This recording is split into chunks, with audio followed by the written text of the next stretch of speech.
What's poppin', y'all? It's Wayno here. This is I Do It Myself. How y'all feeling? If you like what it is that I do, hit that sub button, run up them likes. Today we talking about Metro Boomin.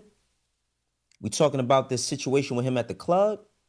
And we talking a little bit about the album. Not too much, but I'm going to give y'all my perspective on the album. First and foremost, salute to Metro Boomin. Metro Boomin has dealt with a lot publicly. The loss of his mom.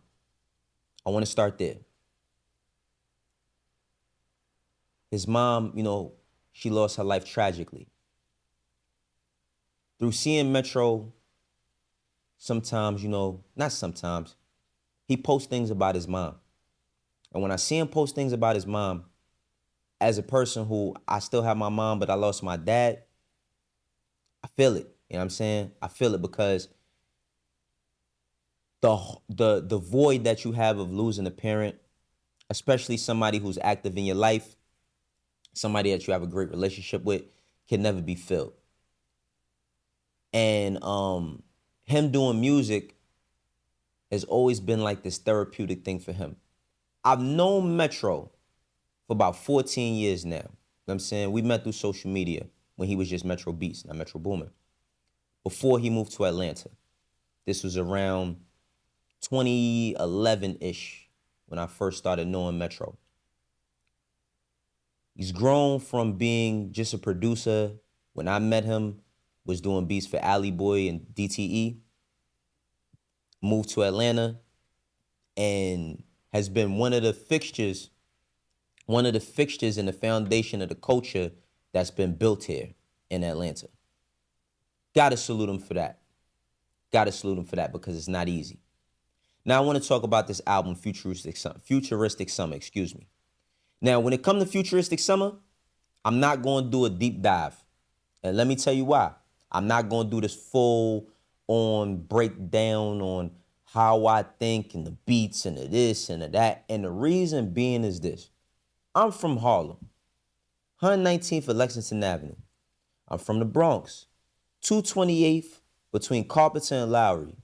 I went to PS 103. I went to Olinville. I went to Joan of Arc.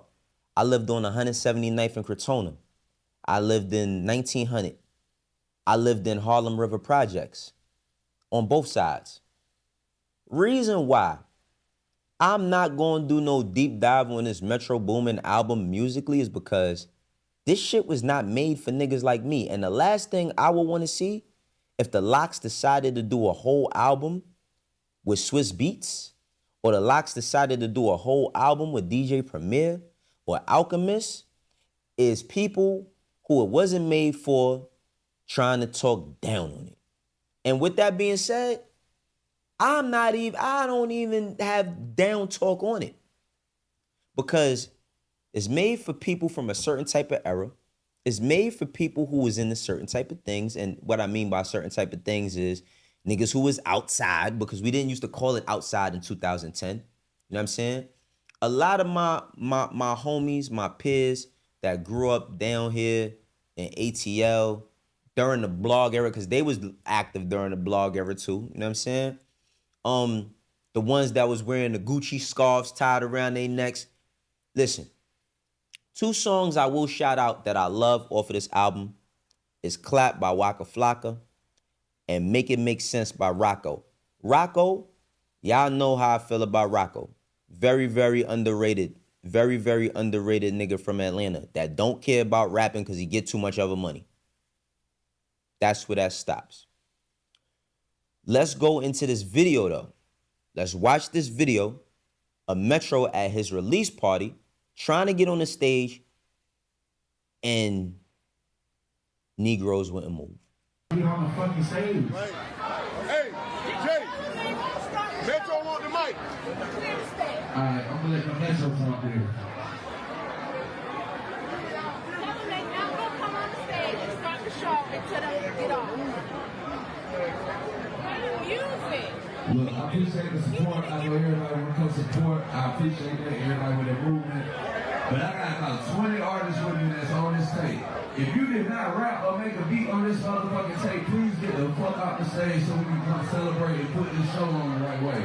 If not, we just finna dip, and that's it. Y'all fuck with us. And that's it.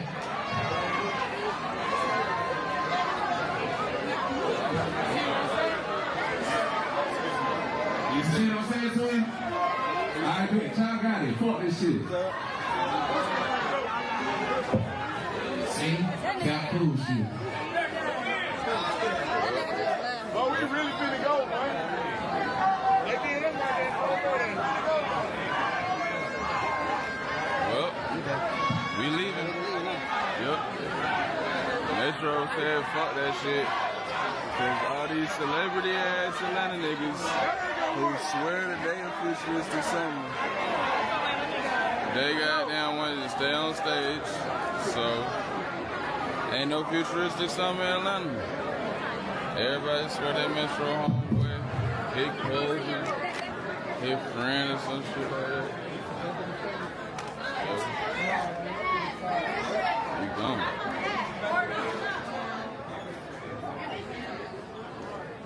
They go to Magic City Girl.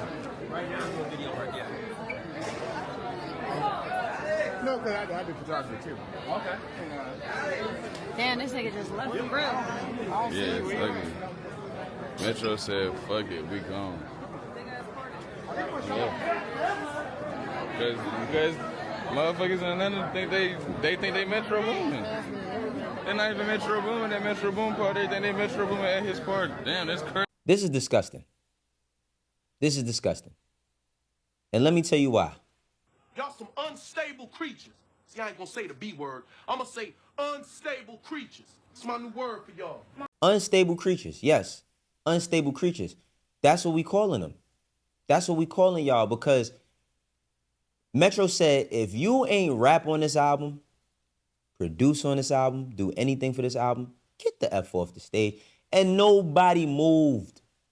Nobody moved. That's the respect that y'all gave Metro Boomin. Metro Boomin is not from Atlanta. He's from St. Louis. But like I said prior, Metro Boomin is extremely important to the scene of music in Atlanta. Same as Zaytoven. I think Zaytoven is from Alabama. Is he from Alabama? I didn't look that up.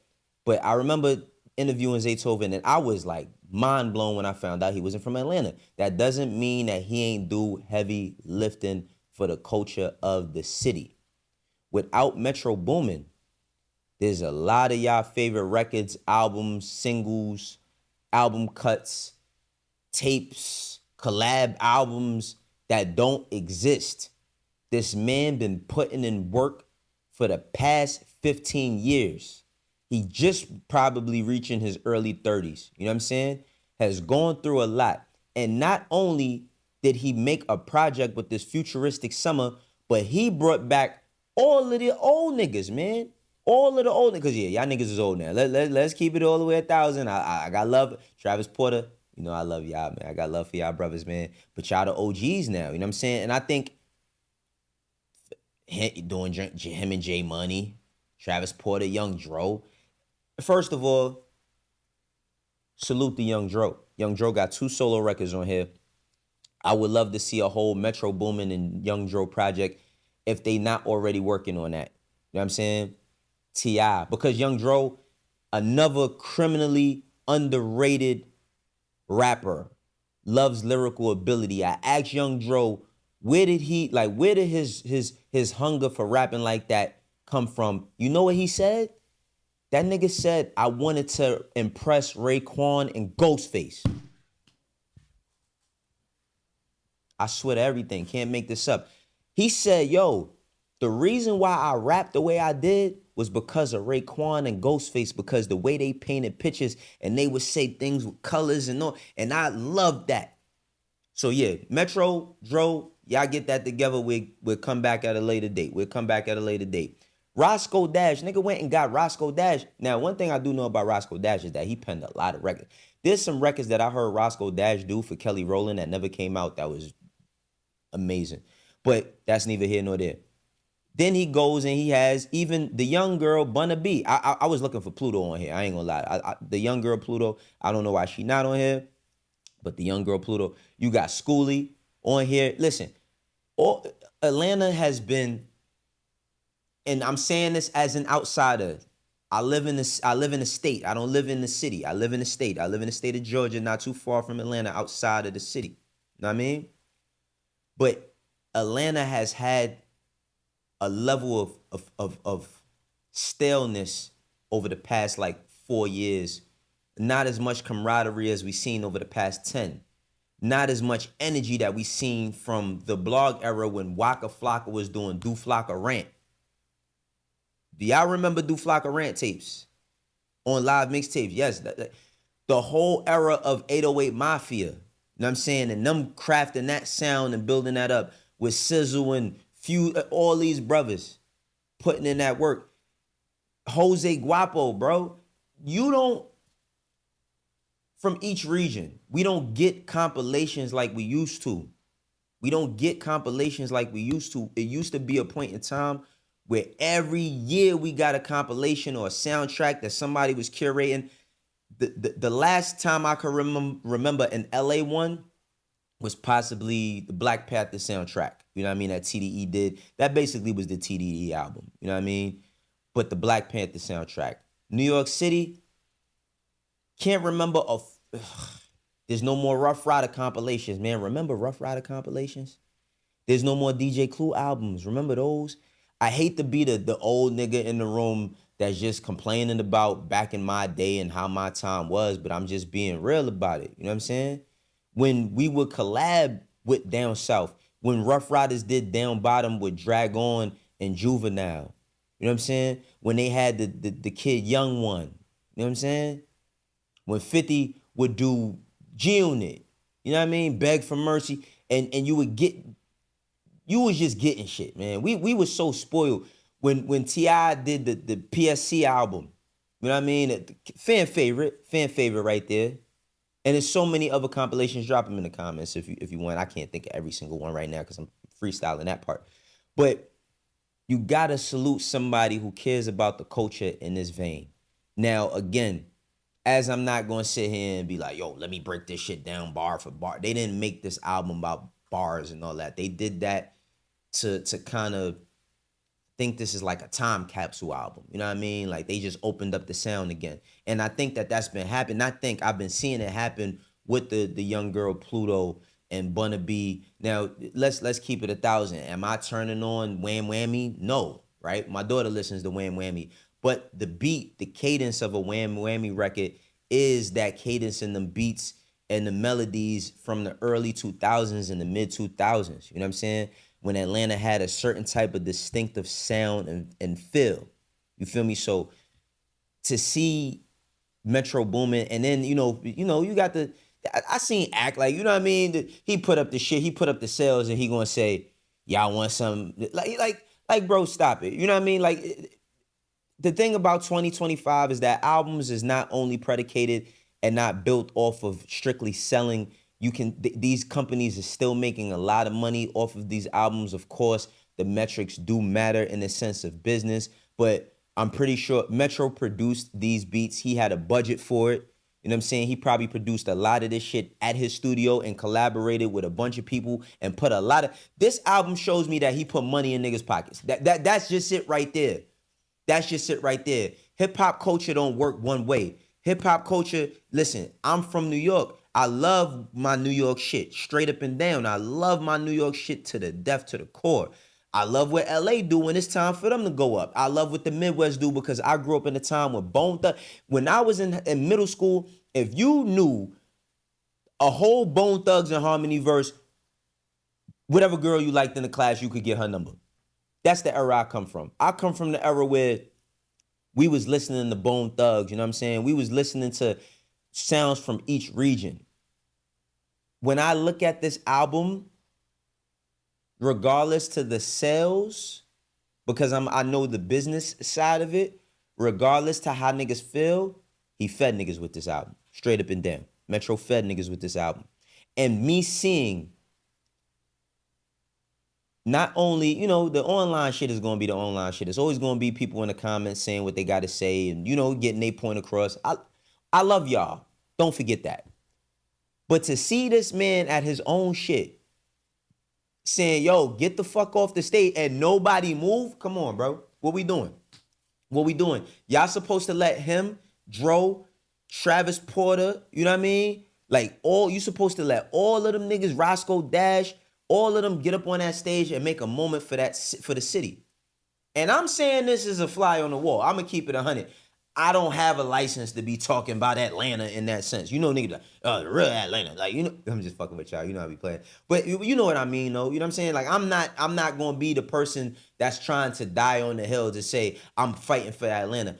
I'm just basically stating what's right. I'm stating about what's right. The reason why we don't have as much camaraderie is because drill done infiltrated everywhere. Drill is in Atlanta. And I'm talking about amongst the youth.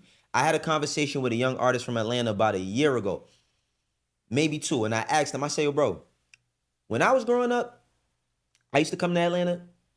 Atlanta was the first place I ever been at where everybody sang a song word for word. I never been to no place where everybody sang a song word for word. Atlanta was the first place I seen that. Atlanta, you be in a club with the gangsters used to be dancing. The gangsters used to be having fun. I was like, y'all niggas don't have no fun. Everything about y'all music be pain. Like, it just be pain, and spinning and the ops. And I'm like, and he was like, yeah, bro, like, I ain't gonna lie. Like, we don't be, y'all niggas used to make songs for girls. Everybody used to make songs for girls. What happened to the songs that make you want to dance on the wall with your, like, you know what I'm saying? I'm just saying, man, like, this is hip hop culture we talking about. I think that video is a disservice to Metro Boomin. It's a disservice to Atlanta. It's a disservice to all the people that put in that hard work to make a double album. You know what I mean? 11 and 13 track. You know what I mean? To 24 track album. It's a disservice. It's a disservice, and all y'all niggas that was on that stage, man, y'all should be ashamed of yourselves, man. How dare y'all, bro? How dare y'all? Y'all see me at Kroger, don't run up on me talking that, yo, Wayno, what you talking? Don't run up on me. Y'all see me at Publix, don't run up on me. You see me at Costco's, don't run down on, don't try none of it. I'm just saying, how dare y'all niggas, bro? How dare y'all disrespect somebody who put in so much work to uplift y'all city? Atlanta was Atlanta. But what's Atlanta without Metro Boomin? This is I do it myself. For the ones that rock with me, you know how we do. For the ones that don't, eventually you will. I'll catch you on the next one. Peace.